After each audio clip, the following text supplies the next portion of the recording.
Hello and welcome back to another custom shirt video. Now if you're new to the channel, this is something I do every year towards the start of the upcoming Premier League season, where I take the 20 Premier League clubs and I design new shirts for them. We do home shirts, we do away shirts. This is obviously the home shirt video. I have a lot of fun making these, so if you have a team that's not in the Premier League, they can play in any league in the world.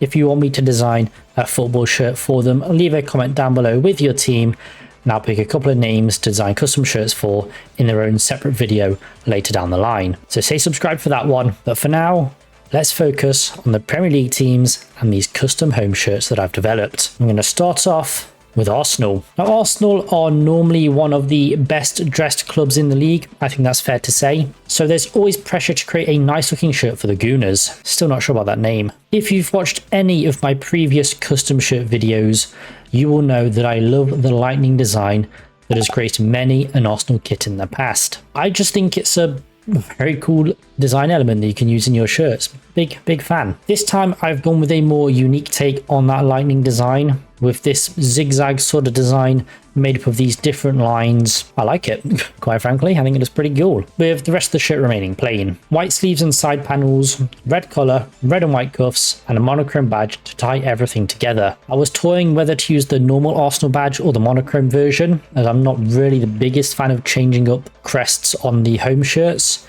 but I think the monochrome badge just works better here. I then took Arsenal's Gothic A design and added that to the back of the collar, as I think that's a very cool design element that I do quite like and I wanted showcased here as well. And all in all, I think I've created quite a solid shirt. Now obviously I am going to say that I made the thing, but I think it looks really clean, and with that Adidas template with the little collar flat things going on, big fan of that. Moving on to Aston Villa now, and we're going to take a look at our first claret and blue side of the season, and it's Aston Villa of course. I wanted to create a more unique shirt, I guess you could say, a design they've not really had before. The main design element is the AVFC text, which I've placed across the body of the shirt with a gradient that fades the further up the shirt it gets. The sleeves are also claret, with blue appearing on the underside of the sleeves, the side panels, the collar and the cuffs, as well as the Adidas branding, the sponsor and the back collar design as well, which was a retro Aston Villa badge. And it's a badge that I quite like. They've had some really solid badges in the past, Aston Villa. I mean, they're all lions, but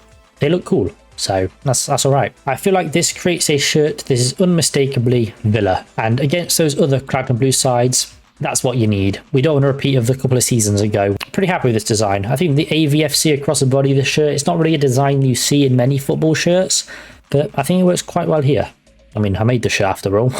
And then move on to AFC Bournemouth, and for the Cherries, I've done something unique in terms of their own kit history, black pinstripes. I was aiming to create a shirt that had a retro feel to it, but one that was not based off of one of their specific retro shirts. They've had a lot, but I want to go with a bit of a unique take on this one. I've opted to go with a chunky retro collar, those pinstripes with a centralized crest and brand logo. I've added a red text design on the body of the shirt, which represents the C that Bournemouth sits upon. I completed the look with some solid black sleeves and thick cuffs that match the collar. The sponsor is just dreadful, really. There's nothing that I can do about that. They signed a deal with this BJ88, so we just have to deal with it. I coloured it white to match the Umbro logo, the side panels, and the retro cherry badge on the back collar, which makes it a bit more manageable, a little bit nicer, and ties into design a bit better. But please just get a new sponsor, lads, because this ain't it. And then move on to Brentford, and Brentford have actually ditched Umbro for Joma, which is a very interesting choice, I must say. I've never designed a Joma shirt before, so I wanted to give them a good start with the West London outfit. It's a new take on the traditional red and white stripes that traditionally adorn Brentford home shirts. The shirt features some thick red stripes across the body of the shirt, with each big stripe flanked by two smaller stripes on either side. Within the red elements of the shirt are a load of hexagons that are meant to represent the honeycomb pattern seen in beehives. They are known as the bees after all. The shirt is completed by some matching cuffs and collar, with the swords of the Middlesex coat of arms adorning the back collar, a reference to the county in which they used to reside, and also reference to some of their former badges as well. I think I've created a very clean shirt for Joma's first attempt at a Brentford kit, and my first German creation. Always trying to link the bees back to Brentford in my shirt designs, and I think I've done well here. I like what I've created. You know, it's got some nice vibes to it, I think. Okay, we're now going to move on to Brighton, and I've attempted to create a unique shirt for the Seagulls, but one that still remains true to the designs they're associated with and known for. So that only can mean one thing: blue and white stripes. The main design element of this shirt is the thick central stripe, which is flanked by a smaller stripe on either side. These stripes are made up of different shades of blue that feature a blue pattern that's meant to represent the English Channel that Brighton sits upon. Although that is not normally blue, it's more of a green colour, but Brighton don't have green as their home shirt colour, so we're going to have to let that one slide, lads. You get what I'm going with anyway. It's blue on a map. That's all that matters. The blue of Brighton lends itself really well to that design as well, I must say. I'm a big fan of their yellow tertiary colour, and I've utilised yellow as an accent colour here, colouring the side panels, a patch on the collar and the cuffs, and surrounding both the crest and night tick with that colour as well. A retro Brighton badge adorns the back of the shirt to complete the design. I also opted to not cut through the stripes for the sponsor this time around, and guess what? It's still easily visible. So please consider this for the future. You don't have to cut through your stripes for your sponsor, because you can still see it. Revolutionary, I know, but it's right there. Thoughts? And then we move on to Burnley, and it's our second claret and blue side. It's bloody Burnley! They're also the first newly promoted side we'll be taking a look at, so congratulations, lads. Now, you may be mistaken by thinking this is a 96 FC, but I can assure you it's not. Their sponsor is just massive for some reason. I don't really know why. I've gone with centralized elements for this Burnley shirt, a design choice that has rarely been seen on Burnley kits, and this is also the first time that a Burnley home shirt has featured blue pinstripes. I think it looks very classy, if I do say so myself. And I used the central pinstripe to align the logos perfectly. Not a fan of Castor, but the badge does work well centralized, especially if you've got a shield above it, because the shapes, they just kind of merge into one. It's good stuff.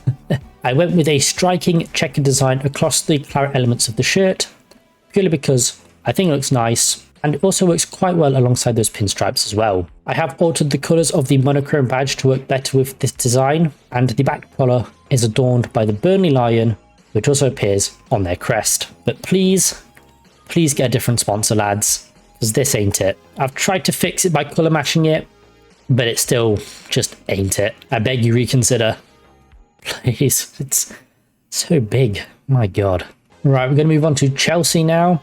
And I've gone for a design with a retro feel. It's the first time Chelsea have had a collared home shirt in a very long time, but I think it works so well with the overall shirt that I've designed. The abstract design across the body of the shirt is meant to represent the artistic history of Chelsea, which is something that seems to have been forgotten in recent times, but it has a rich artistic history nonetheless. It's a largely blue shirt with some blue graphic design across the whole shirt. White has once again been used as a secondary colour, with the side panel, collar, cuffs and Nike tick and sponsor all being coloured in white. Now, I'm not sure that Chelsea have a nailed on sponsor here, so I've opted to use the one they had towards the end of last season. I think it works quite well on this shirt. It looks alright, some bizarre reason. I don't know what the company do. I'm also a big fan of orange on a Chelsea home shirt, so I've used it as an accent colour here, appearing on the cuffs, the collar, the side panel and outlining both the Nike tick and club badge.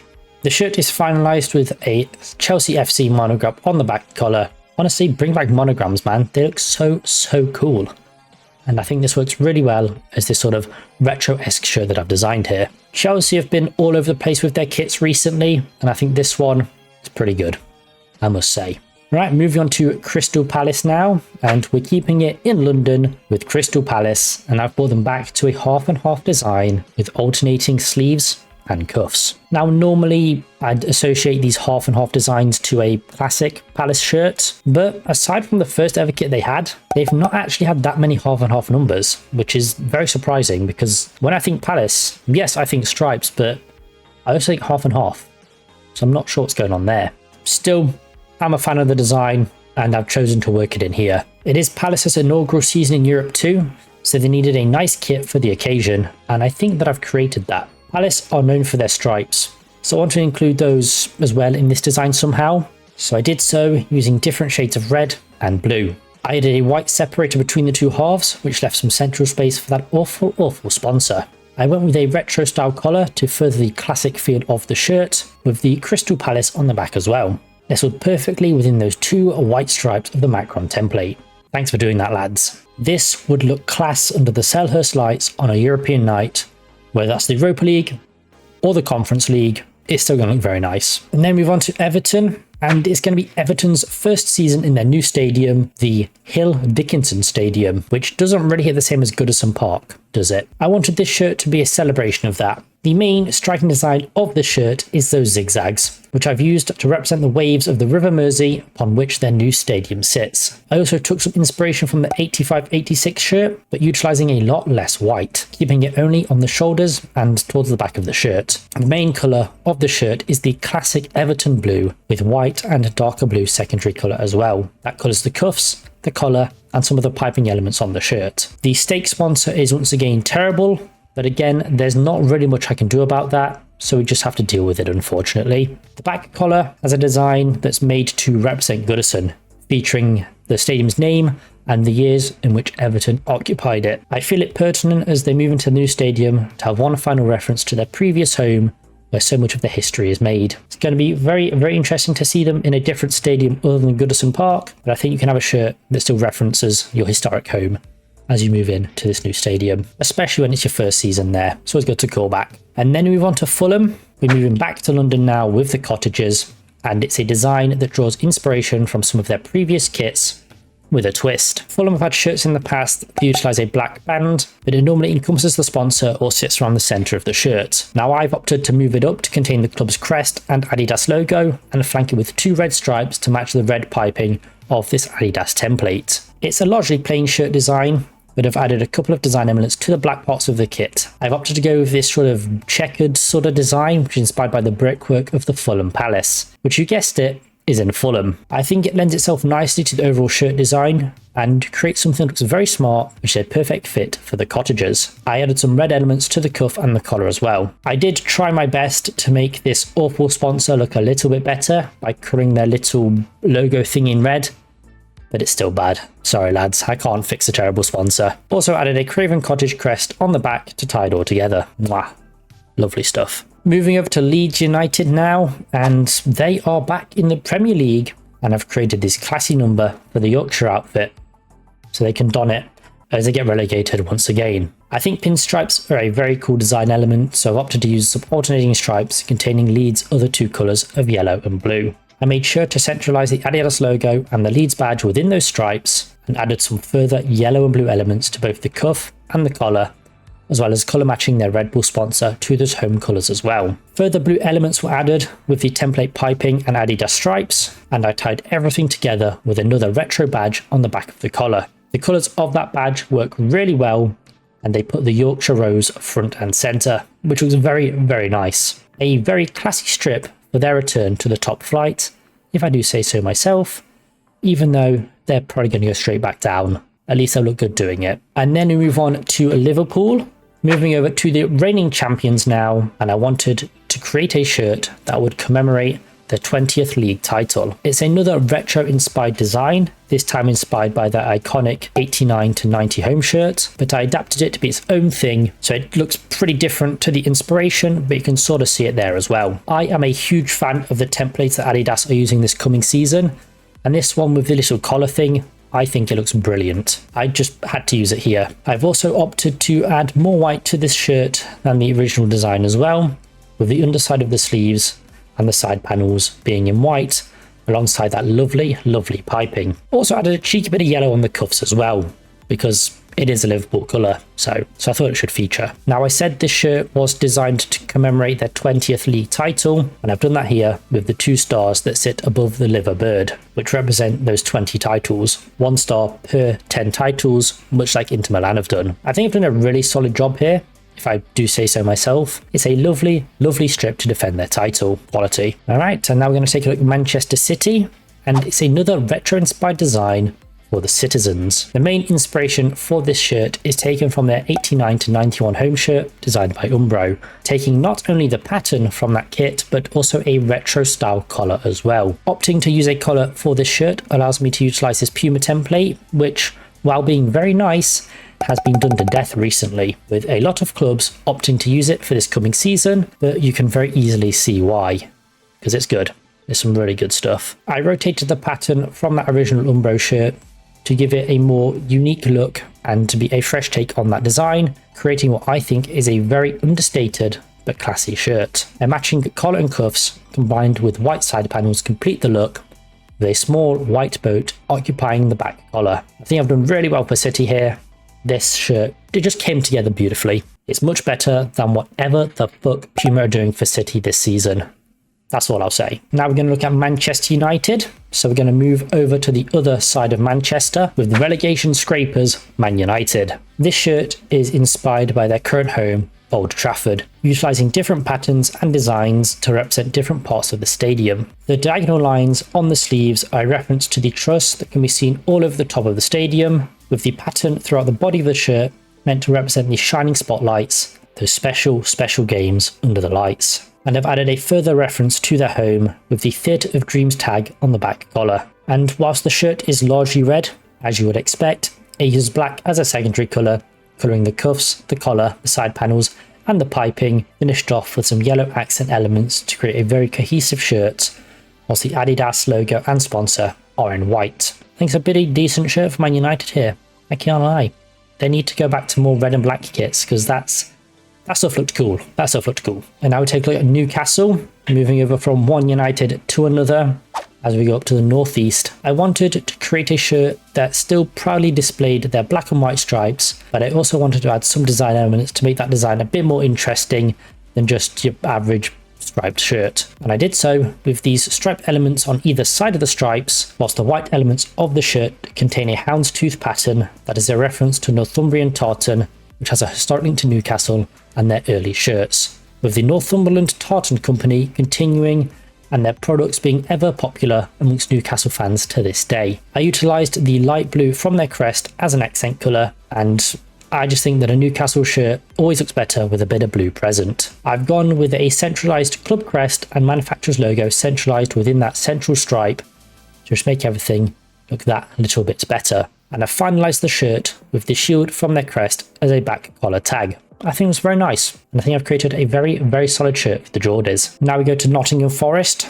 my beloved Nottingham Forest, and it's a design inspired by a shirt that I love from a team that I keep tabs on. This shirt has drawn major inspiration from Venezia's 24-25 third shirt, and if you know me, you know I love the Forest wave pattern, and I'm always thinking of ways we can implement that into the design elements of one of our shirts, and I've done so here. I wanted to use those in place of some traditional stripes. I tried it with a single wave line, but it didn't work, with the groups of three looking far better and relating directly to our badge as well, which has those three waves as well, in case you were unaware. I centralised the Forest crest and Adidas logo along that central stripe as well, and this shirt was topped off with a retro collar and cuffs that represent the truss elements of the City ground. We can see with this little crosshatch design thing going across the collar and the cuffs, and the back tag is a reference to what our fans and stadium announcer call our home, the world famous City ground. And this shirt is a love letter to our home on the Trent, and I think I've created something very nice here. And now we're going to take a look at Sunderland. They are the final newly promoted side we're going to be looking at today, and it's a team who have not been in the Premier League since the 2016-17 season, so it's nice to have you back, lads. This was my first time designing a shirt for Sunderland, and I wanted to create a shirt that will look good on the biggest stages in English football, and possibly world football as well. I had an uphill battle though, as last season's shirt was very good. I've gone with the traditional red and white stripes, opting to use solid red stripes instead of red and white striped ones, with thinner, darker red stripes running through those red stripes. In the white elements of the shirt and on the sleeves, I've opted to use a pattern that refers to the rich shipbuilding history of Sunderland, representing the many shipyards that can be found on Tyneside. The sponsor is very bad, again, but I've attempted to make it a little bit more manageable by trying to colour match it, although with it being just a flat red colour, it doesn't really look that good. Finalised with a Howay tag on the back of the collar. Now that is a slang term shared between them and their Geordie rivals, but they both spell it differently. This is of course the Mac and Wave spelling it, so of course it had to feature. Welcome back to the Premier League, lads. I eagerly await your derbies with Newcastle United. Those should be good. Hopefully no one tries to attack a horse this time though. That might be ideal. We're moving on to the Europa League champions now with Tottenham, and I wanted to create a shirt design that they've not used before. And to do that, I chose to go with a chest band. I always want to see Spurs utilise their blue colour more on their home shirts. They don't really do it that much. They've not really done it a lot in their history, to be fair. So I opted to use that colour in the band alongside the sleeves and the collar as well. I added some pinstripes with a slight gradient effect to add a bit of extra design to the white elements of the shirt. Now yellow is Spurs' tertiary colour, and I don't think they're using enough on their shirts at the moment, so I opted to add in some details on the collar and the cuffs as well. I also did something that is seemingly impossible, but I recoloured their sponsor so that it works better on the kit. If you just altered the colour of the sponsor on the home shirt, it would look far better. I know you don't have qualms about changing the colour of the sponsor, because on the away shirts, it's not red. So why not allow that on the home shirt as well? This is all tied off with a Spurs monogram on the back of the collar, which ties the whole design together. I love monograms. Bring them back. I'm going to take a look at West Ham United now, as we move from North London to East London. So I wanted to create another unique shirt design, but this time I took a bit of inspiration from all of their previous shirts for the main design basis of the shirt, taking inspiration from the 97-98 home shirts, using the stripes from that design as the inspiration for the fin stripes across the body and sleeves of this kit, with a gradient effect added across the body and sleeves that fades towards the bottom of the shirt. I've given the shirt a band across the top of the chest, much like I did with Fulham, which encompasses the crest and the Umbro logo. I've gone with a pattern that represents their stadium and the external architecture of their home, the London Stadium. It's no Upton Park,